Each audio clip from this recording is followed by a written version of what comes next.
Bonjour. Janvier a été riche en événements.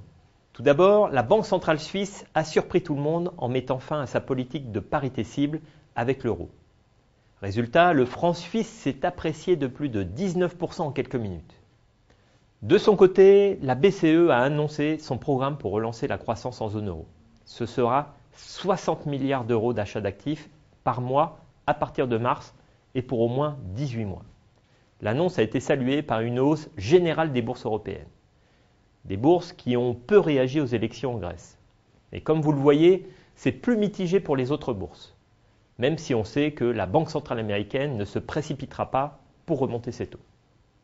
Côté taux, les emprunts d'État de la zone euro baissent encore suite aux annonces de la BCE. Notez bien la baisse historique du rendement des obligations allemandes à 10 ans, qui passe sous la barre des 0,40%. Enfin, l'euro baisse toujours contre le dollar, près de 6% rien qu'en janvier. Quant au pétrole, il flirte toujours avec les 50 $. Passons à nos perspectives économiques. En zone euro, ça va mieux. Les indicateurs sont plus positifs en Allemagne et en Espagne. La baisse de l'euro et du pétrole sont également des facteurs favorables. Le gros point noir, pour l'instant, c'est l'inflation qui est passée en territoire négatif et pousse la BCE à maintenir des taux bas pour relancer la croissance. La reprise américaine va rester la locomotive de la croissance mondiale. Le chômage continue de baisser, ce qui est bon pour la consommation. La baisse du pétrole est bonne pour les ménages, mais commence par contre à poser des problèmes à certaines grandes entreprises du secteur pétrolier.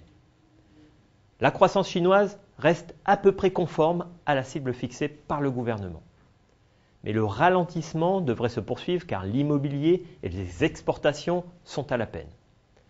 Pour l'instant, les Chinois pensent pouvoir réorienter leur économie vers la consommation domestique plutôt que vers les exportations. Au Japon, la situation est plus mitigée, notamment à cause de la production industrielle et de l'inflation. Mais le pays devrait tout de même pouvoir retrouver une croissance positive. Pourquoi ? Eh bien parce que la Banque du Japon va continuer de soutenir l'économie, parce que la baisse du yen est bonne pour les entreprises et parce que le gouvernement espère toujours les inciter à augmenter les salaires pour sortir de la déflation.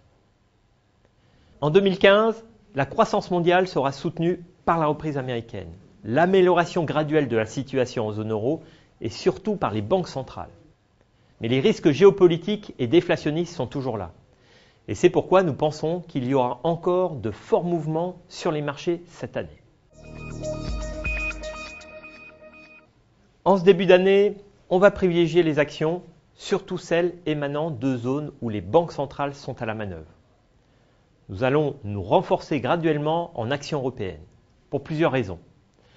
Le programme de la BCE, la baisse de l'euro, la baisse des matières premières, les taux bas.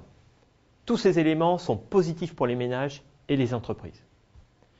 On garde nos actions japonaises afin de bénéficier des mesures à venir de la Banque du Japon. On compte aussi sur les achats d'actions à venir du Fonds public de retraite.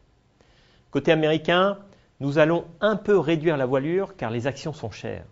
De plus, de nombreux secteurs, dont les grands industriels, voient leurs marges baisser à cause de la hausse du dollar. Côté émergent, on va favoriser les pays qui profitent de la baisse du pétrole comme l'Inde. Nous investissons sur les actions indiennes en dollars. L'Inde s'est dotée d'un gouvernement qui a décidé d'entamer de bonnes réformes. De plus, la monnaie est stable et il y a peu d'inflation. Côté obligataire, on ne bouge pas pour l'instant. Le programme d'achat d'actifs de la BCE va profiter aux obligations publiques et privées. Avec des taux bas et des liquidités abondantes, la recherche de rendement prend tout son sens. Côté émergent, nous apprécions toujours les obligations publiques bien notées, émises en dollars pour bénéficier de rendements élevés. Enfin, on aime toujours le dollar malgré nos récentes prises de profit car il reste soutenu par la croissance américaine.